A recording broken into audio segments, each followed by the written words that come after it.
Olá! No vídeo aula de hoje vamos falar sobre fermentação. A fermentação é uma fase muito importante na produção do pão, porque é ela que determina a evolução e o crescimento do pão. No processo de fermentação, as leveduras do fermento se alimentam de açúcar, liberando álcool e gás carbônico. O gás carbônico ele contribui para a formação de alvéolos no interior da massa, fazendo com que a massa cresça. Uma boa fermentação resulta em um pão com sabor, aroma e durabilidade.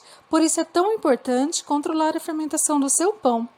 Bom, agora que você já aprendeu o que é fermentação, é importante que você saiba fazer a equivalência, a substituição entre o fermento biológico fresco e o fermento biológico seco. Bom, é importante que você saiba que o fermento seco ele é 3 vezes mais forte que o fermento fresco. Então, fique atento e faça a substituição corretamente, garantindo um pão perfeito. Bom, é simples. 10 gramas de fermento seco é igual a 30 gramas de fermento fresco. 15 gramas de fermento seco é igual a 45 gramas de fermento fresco. 20 gramas de fermento seco corresponde a 60 gramas de fermento fresco. Veja um exemplo.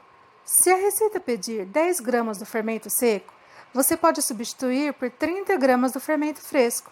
Ou se a receita pedir 60 gramas do fermento fresco, você deve substituir por 20 gramas do fermento seco. Viu como é fácil? Bom, agora que você aprendeu a fazer a substituição correta entre os fermentos, é importante fazer a mistura adequada da massa. Após adicionar os ingredientes, é preciso misturar a massa, permitindo a ativação do fermento e que as cadeias de glúten sejam alinhadas, esticadas e desenvolvidas. Isso faz com que seja possível capturar o gás carbônico que é liberado no processo de fermentação. E no descanso da massa, que é o período onde acontece o crescimento da massa, ou seja, a massa dobrou de volume, esse tempo ele varia de acordo com o percentual de fermento utilizado na receita, correto? Mas também é importante ficar atento à temperatura da massa e à temperatura do ambiente. Nós estamos falando de fermento. Fermento biológico fresco, que é vendido em tabletes ou pacotinho de 500 gramas, pode ser encontrado facilmente em padarias e seu prazo de validade é curto, porque ele possui 70% da sua composição é água. Então, ele deve ser armazenado na geladeira. E o fermento biológico seco é encontrado facilmente em padarias, supermercados, em pacotinhos, tem textura granulada e vida útil longa. E o fermento natural? Já ouviu falar?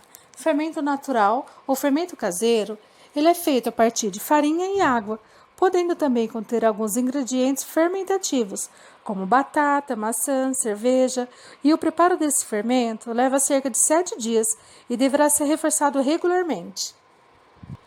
Bom, você já aprendeu sobre os tipos de fermento, já aprendeu a fazer a substituição e já entendeu o que é fermentação, certo? Agora é importante que você saiba que existem 2 processos principais de fermentação. O processo direto, que é quando misturamos o fermento com todos os ingredientes do pão e iniciamos o processo de mistura da massa e sova. E o processo indireto é quando fazemos a esponja e juntamos a massa. Aí você me pergunta, e o que é esponja?